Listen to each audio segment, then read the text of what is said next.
Hello students, how you all. आज के इस वीडियो में हम लोग बात करने वाले हैं द रोड नॉट टेकन की समरी के बारे में। रॉबर्ट फ्रस्ट के द्वारा ये लिखी गई है पोएम। तो चलिए स्टार्ट करते हैं इसकी समरी के बारे में। इस स्टोरी इस पोएम में जो अगर हम इसकी समरी देखें तो हमें ये जानने को मिलता है कि जो पोइट है वो अपनी एक यात्रा के बारे में कुछ बताते हैं। तो उस यात्रा में जब वो चलते हुए जाते हैं, एक घने जंगल से वो गुजर रहे हैं। एक बहुत ज़्यादा घना जंगल है और जब वो चलते जाते हैं, काफ़ी दूर चलते जाते हैं, तो उनको एक दोहराया यानी कि दो रोड मिलते हैं। यानी कि वो दो रोडों के बिल्कुल बीच में खड़े हुए हैं। एक लेफ़्ट को जा रहा है रोड और एक राइट को जा रहा है। अब जब ये दो रोड उनको मिलते हैं तो उन्हें ये समझ में नहीं आ रहा होता है कि वो कौन सा रोड चुने, यानी कि कौन सा रास्ता लें। तो वो बहुत देर तक सोचने लगते हैं और यही सोच रहे होते हैं कि किस दौराहे पे मैं आके खड़ा हो गया हूँ और मुझे अब किस ओर जाना चाहिए। ये दुविधा उनके मन में होती है।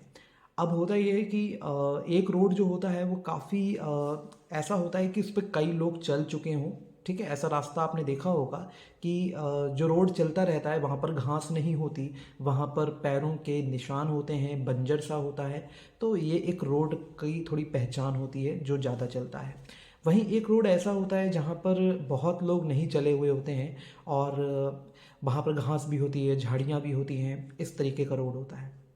तो यहाँ पे इसी तरीके से दो रोड हैं और जो ज़्यादा ही चलने वाला रोड है जिस पे बहुत सारे लोग गए हैं। ठीक, तो उसको देखते हुए जो कवि हैं वो ये सोचते हैं कि ये रोड काफ़ी चलता है, इस पर बहुत सारे लोग गए हैं। तो इस पर जो है पैरों के निशान भी हैं, बंजर सा है और काफ़ी आगे गया है ये रोड और जाते जाते वो मुड़ सा गया है, ऐसा बताते हैं।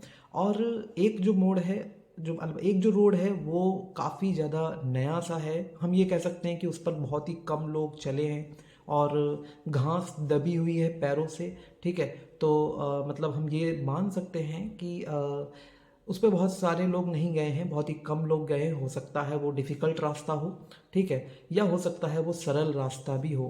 ठीक, तो यहाँ पर जो दो रोडों के बीच में एक तरीके से हम ये कह सकते हैं कि दो रोडों के बीच में ये सोच रहे हैं कि क्या करें, कौन से रास्ते पे चलें।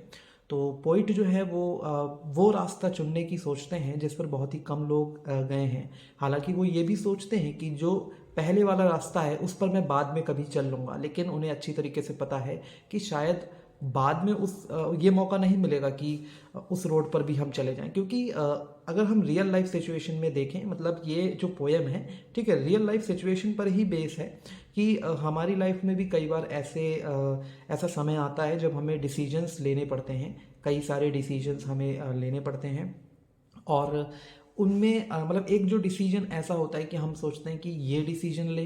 ठीक है, कुछ फैसले ऐसे होते हैं कि हम दो रास्ते पर खड़े होते हैं रियल लाइफ सिचुएशन में कि हमें कौन सा रास्ता चूज़ करना चाहिए।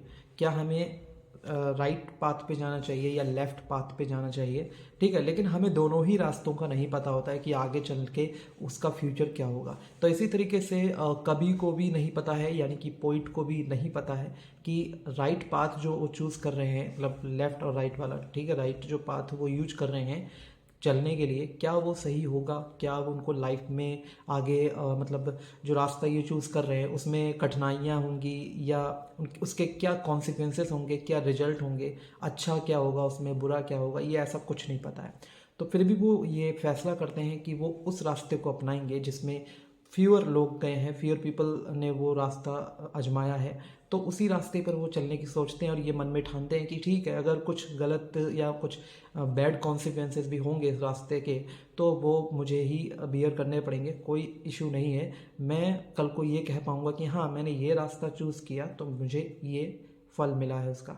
ठीक है, तो इस तरीके से अपने माइंड में विचार करते हुए वो राइट वाले पाथ को चूज़ कर लेते हैं और चले जाते हैं, यानी कि वो पाथ यूज करते हैं जिस पे बहुत कम लोग गए थे, बहुत कम लोगों ने ट्रैवल किया था। उनको तो हमें ये जानने को मिलता है कि जो राइट वाला पाथ उन्होंने यूज किया उसमें काफ़ी ज़्यादा जो उनको कॉन्सिक्वेंसेस या हम ये कह सकते हैं ऐसे रिजल्ट मिले जो काफ़ी कठिनाइयाँ थी उस रास्ते में, ठीक है। लेकिन और फिर जब भी वो रास्ता याद करते हैं कि मतलब ये एक रियल लाइफ सिचुएशन की बात कर रहे हैं, वो एक हमें एक सिंबल दे रहे हैं कि हाँ ये दो रोड हैं, दो रास्ते हैं और उस पर मतलब चलना है उनमें से किसी एक पर, क्योंकि वो सिंगल पर्सन हैं तो एक ही रास्ते पर चल सकते हैं। तो एक रास्ते पर जो चलना है, तो उन्होंने जो रास्ता अपनाया वो काफ़ी कठिनाइयों से भरा था, ठीक है। उसमें उनको बहुत कुछ सीखने को मिला, ठीक है। तो उनकी जो लाइफ थी, उनकी लाइफ को देखने का जो उनका व्यू, जो पॉइंट था, ठीक है, जो नज़रिया था वो चेंज हुआ और अब वो बिल्कुल ज़्यादा सरल रास्तों पर नहीं चलते हैं, ठीक है।